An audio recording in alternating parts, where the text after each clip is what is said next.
As-salamu Alaykum. Hello kids. How are you today? Are you ready for the next story? Insha'Allah, I am going to tell you the story of Prophet Yahya alayhi salam today. Are you ready, children? Now listen carefully. Prophet Yahya alayhi salam was the son of Prophet Zakaria alayhi salam. His birth was a miracle because he was born of a barren mother and an aged father. He was mentioned in the chapters of the Quran, such as Surah Al-Imran, Al-An'am, Maryam, and Al-Anbiya. Among all the heavenly scholars and prophets of Bani Israel, Prophet Yahya alayhi salam was one of the most magnificent prophets. Like I said earlier, he was born of a barren mother and an aged father. When Prophet Zakaria was over 90 years old, he prayed to Allah to bless him with a son who could prove to be a successful heir and preacher of the religion of Allah subhanahu wa ta'ala. His prayer was promptly granted, and the angel delivered him the good news. But the Prophet was curious. He asked, "My Lord, give me a sign." The angel replied, "Your sign is that you will not be able to speak to people for 3 days." Like the angel said, the old prophet was not able to speak for the next 3 days. Prophet Yahya alayhi salam was born a stranger to the world of children. While they used to amuse themselves, Yahya alayhi salam was serious all the time. Most children took delight in torturing animals, whereas he was merciful to them. He fed the animals from his food until there was nothing left for him. He just ate fruit or leaves of trees. Once, some children invited him to play with them. He replied that he was not created for playing. This showed that from an early age, Yahya alayhi salam was single-minded and serious about his purpose in life, which was to worship and serve Allah. Unlike most other prophets who received the revelation after they turned 40, Yahya alayhi salam was given sacred scriptures from a very young age. Allah guided him to read the book of jurisprudence closely. Thus, he became the wisest and most knowledgeable man of that time. Therefore, Allah the Almighty endowed him with the faculties of passing judgments on people's affairs, interpreting the secrets of religion, guiding people to the right path, and warning them against the wrong one. Soon, Yahya alayhi salam reached maturity. His compassion for his parents, as well as for all people and all creatures, increased greatly. He called people to repent their sins. One time, his parents were looking for him and went searching for him. They walked for a long time and finally found him at the banks of the Jordan River, crying.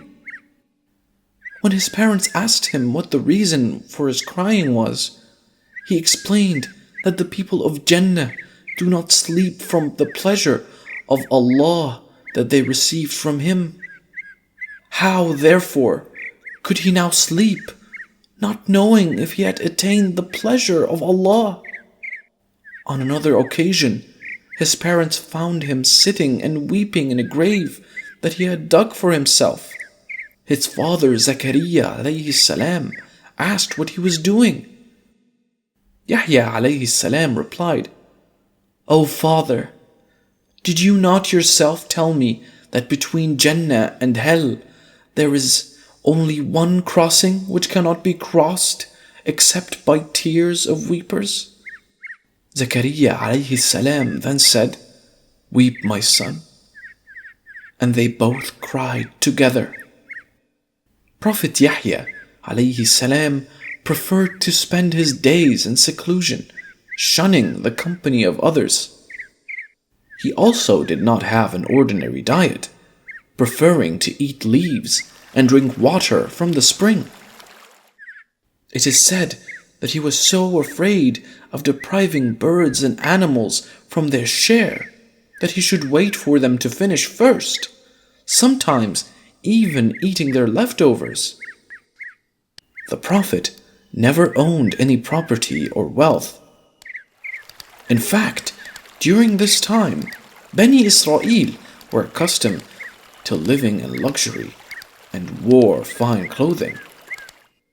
Yahya alayhi salam instead preferred to use the hide and pelts of animals, again demonstrating his surrender, humility, fear, and love for Allah subhanahu wa ta'ala. He found comfort in the open and never cared about food.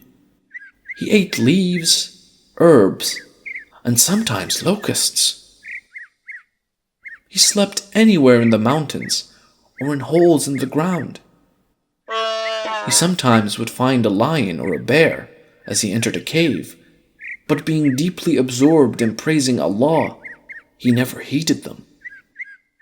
The beasts easily recognized him as the Prophet who cared for all the creatures, so they would leave the cave, bowing their heads.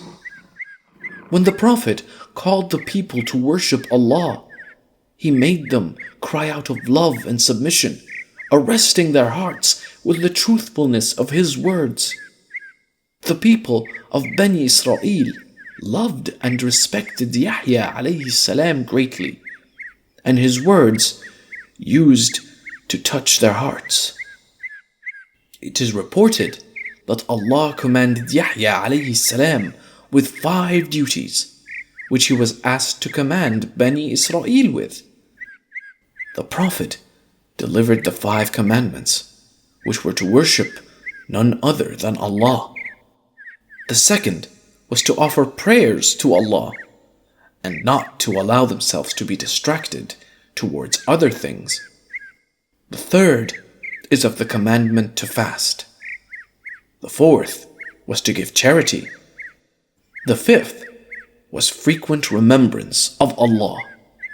The man is more protected from shaitan when he is in Allah's remembrance. A conflict took place between Yahya alayhi salam and the authorities at that time. Herod Antipas, a tyrant king, ruled Palestine during those days. He was in love with a beautiful woman named Salome, who was actually his brother's daughter.